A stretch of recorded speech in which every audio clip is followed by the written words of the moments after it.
ना भावे किन्नी गला के छावारा पतारा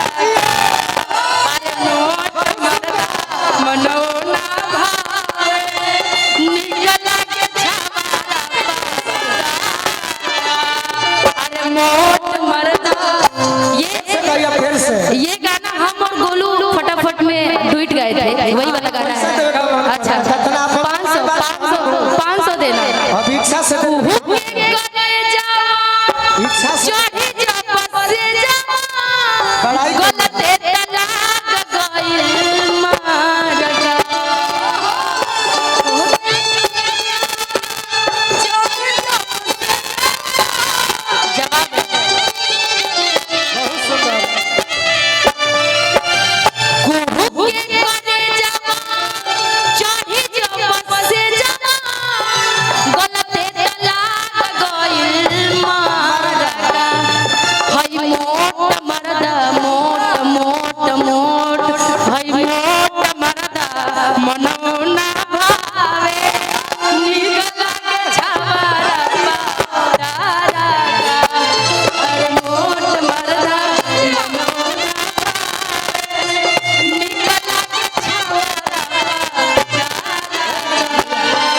आप पहले कह लीजिए कहाँ बड़ाई हो गई मोट मर्दा। यही से तो धोती कुर्ता पहनिला। सावन आया बादल छाए बुलबुल चहकी फूल खिले आने वाले सब आए आने वाले सब आए हैं लेकिन तुम कब आओगे लेकिन तुम भैया लव सब में लइका लोग के लव सब में अरे लइका लोग के नाम झूठो बदनाम बाटे एगो से जे करू अरे मन ना भरे अच्छा एगो से जे करू मन ना भरे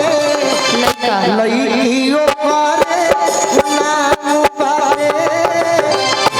लइकियो करे अरे मोट पियावा मन ही ना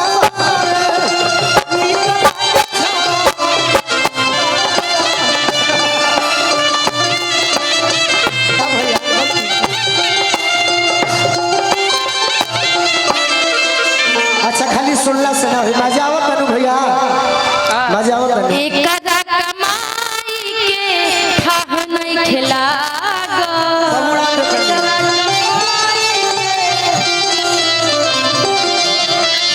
एकरा अरे पत्नी का हाथ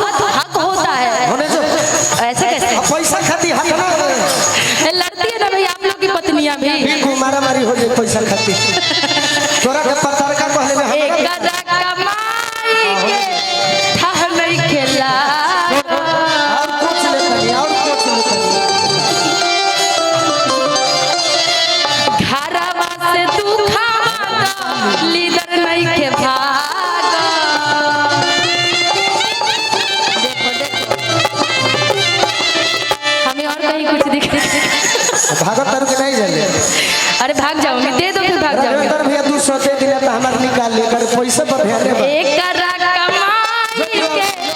ठाह नहीं खिलागो और समझ में क्या इतना तो है ही पावर की खींच सकती हूँ तुमको कुछ एक करा कमाई के भाग मर दे ये रह गई 500 दे दे अपना भाई के 200 देता रहे ही कुतुल ले 200 रुपया दे दी 200 हम और भैया ले ले पैसा के हां देखो नरेंद्र भैया गलत बात है हम सलानी हो ये सब बहुत बहुत धन्यवाद ठीक है धन्यवाद गीत बढ़ाओ जाए मर्द जा मिलल कुछ हो तो हरा कमाई था नहीं खिलागा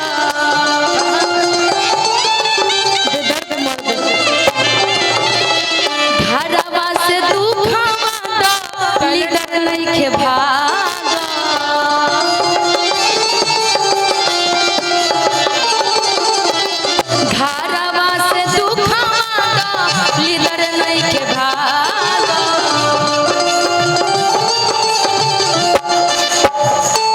के करार से कोही